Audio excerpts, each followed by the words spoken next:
Okay, well, thank you so much, Tracy, Juan, Fabi, and Jennifer, for those wonderful updates on this past year's collective success.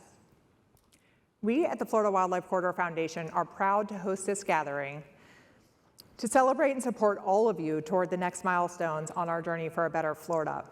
Our role is to add value to partners in service of the collaborative campaign to connect, protect, and restore the Florida Wildlife Corridor. And here we're serving as convener for this movement, telling the stories, bringing us all together to mind the gaps, to identify the challenges and the partnerships and actions to help close them. So today we continue the work initiated and launched from last year's summit, and we set the tone for the future. Urgency, collaboration, solutions building, and action. These are the pillars that will support our journey towards a permanently protected corridor and help sustain our economy. So what results from these 3 days together will inform the next round of Corridor Collaboration Teams 2.0, and we're already planning the Corridor Connect ecosystem that will keep us all connected in action beyond the summit. I'd like to offer a few tips to make the most of your time here. First, please be sure to download the app to see your agenda, of course, to help connect with attendees, to share photos, and to engage with your sessions tomorrow and beyond. And no matter what day you depart, please plan to complete the survey around noon on Thursday so that that's going to be shared through the app so that we can have your constructive wisdom for what to implement for the future. And you can also share how you'd like to be involved beyond the summit. The best way to do that, we'll be emailing you too, but the best way to do that is prompted through the app. And backed by popular demand from last summit is the Innovation Corridor. Stop by, it's at the end of this foyer and around the hallway in the next foyer and in the rooms to learn about innovative, novel, and creative solutions for corridor protection. You're gonna have some extended time during lunch tomorrow for that, or take some time to see our latest partner collaboration during the O2O film screening tomorrow at lunch with the North Florida Land Trust, Florida Trail Associations, and the O2O partners. And while you're exploring all the summit offerings, please be sure to go in the other breakout rooms to see the Connect and Protect exhibit by WildPath that features 36 of the properties approved for protection since the signing of the Florida Wildlife Corridor Act. And don't forget to have some fun throughout. At our corridor celebration this evening, which I've just heard from the weather, it's going to be more inside than outside, but we'll see how that goes. The Disney Animal Kingdom outing tomorrow with the f-stop camera trap, which is at this end of the foyer. You can get your photo taken as you move through. And the Paint by Numbers experience, which is outside with artist Alyssa Marie. And while you're out there, you'll also have the chance to thank Subaru for being our sustainability sponsor. And you can check out how to enjoy a corridor camping experience in a Subaru. I'm so excited to share that Subaru recently announced their partnership with the Corridor Foundation for their Share the Love campaign in November, where $250 from every Subaru sold will go in part to support this summit. So we want to thank our friends at the Myers Auto Group for this amazing opportunity. And I'd like to thank all of our sponsors who made this summit possible. Will you please stand so we can show you our gratitude? Thanks to our sponsors.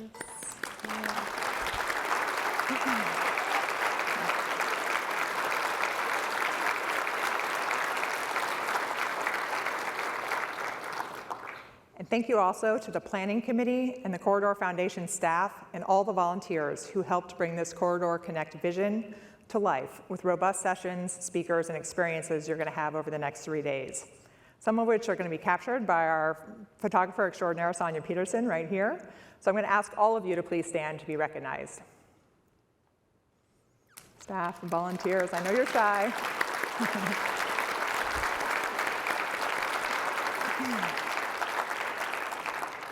And thank you to all of the Florida Wildlife Corridor Foundation board members who are in attendance. If you could all please stand so we can see where you are and recognize you.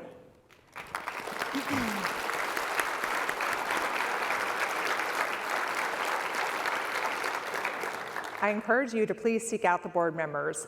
From feedback from last year's summit, we've been very intentional about networking opportunities So do take advantage of this time together and over the next sessions and in the halls and evening activities to network. I know it never feels like enough time, but ignore your emails for a little while and make sure to do that. And finally, I'd like to thank you each for being here. As we continue our discussions at this summit, let's remember the power of collaboration, and let's harness that power to drive the mission forward, combining ecology plus economy for a better Florida. As we move into the programming, I'd like to recognize our elected officials. Of course, they play a hugely important role in protecting the corridor, and we're so grateful for their support. We're going to have several elected officials either here with us now or who will be here, and I'd like to recognize them now. Commissioner of Agriculture Wilton Simpson, Senator Jason Brodeur, Representatives Melanie Bell, Fiona McFarland, Cindy Stevenson, and Keith Trunow, Lake County Commissioner Sean Parks, Seminole County Commissioner Lee Constantine, Polk County Commissioner Rick Wilson, and Islamorada Mayor Buddy Pinder. Thank you all so much for being here.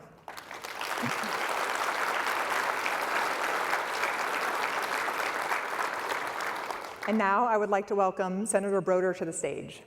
As you all know, Senator Brodeur has been a devoted champion of the Florida Wildlife Corridor, from the Florida Wildlife Corridor Act in 2021 to sponsoring Senate Bill 108, the Trails Bill expanding access to the Florida Wildlife Corridor that passed earlier this year. Please join me in welcoming Senator Brodeur to help share a special message. All right, I appreciate it. Thank you very much, Mallory, and thank you to all of you for being here. The father of modern conservation, Aldo Leopold, famously said, "Game can be restored by the creative use of the same tools which have heretofore destroyed it: the axe, the cow, the plow, fire, and the gun." Effective management is their purposeful and continued alignment.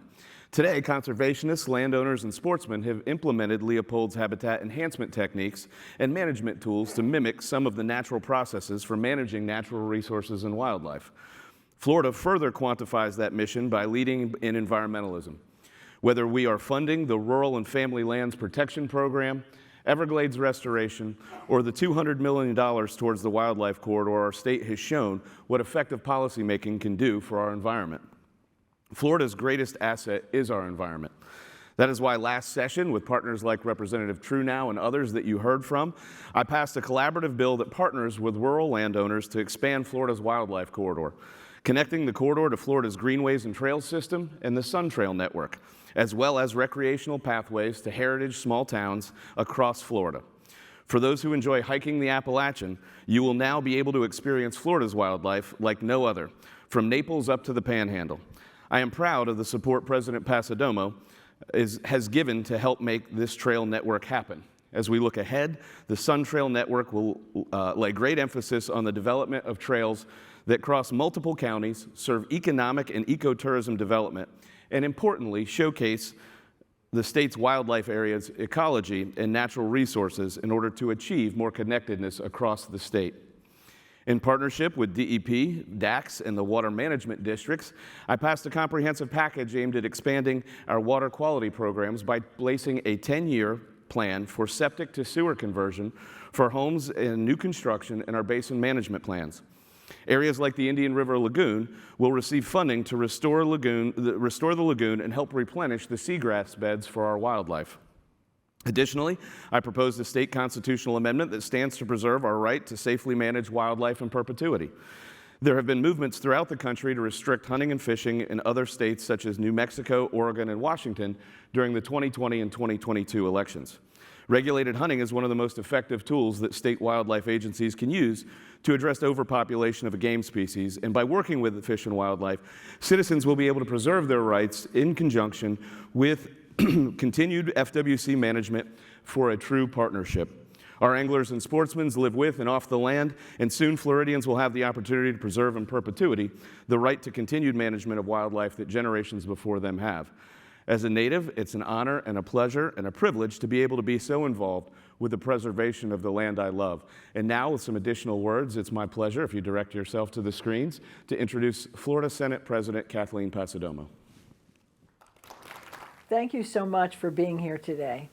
I'm sorry I could not be with you in person, and I appreciate the opportunity to share a few comments with such a distinguished group of leaders in business, conservation, and government who are working so hard to balance Florida's growth with the protection of our most treasured natural resources. Our wildlife corridor provides a unique opportunity to experience the wonder and beauty of Florida's heartland. As you know, the corridor is being created through the state's purchase of development rights of farmers, ranchers, and other landowners who in many cases will be able to continue their operations in perpetuity, and the lands will never be developed. This year, we dedicated more than $1 billion to land acquisition on the wildlife corridor. Additionally, we passed legislation appropriating $200 million to connect the corridor to our trail system so more people across our state and around the world can experience Florida's unique natural habitat. This significant expansion of not only the corridor, but also access to the corridor will provide even more options for families, athletes, and adventure seekers to experience Old Florida at its finest, safeguarding more of our wetlands, farmlands, and ranch lands, while improving the visibility of our quaint legacy trail towns across Florida's heartland. I envision Florida's wildlife corridor as a top destination for recreational tourists from across the country and around the globe.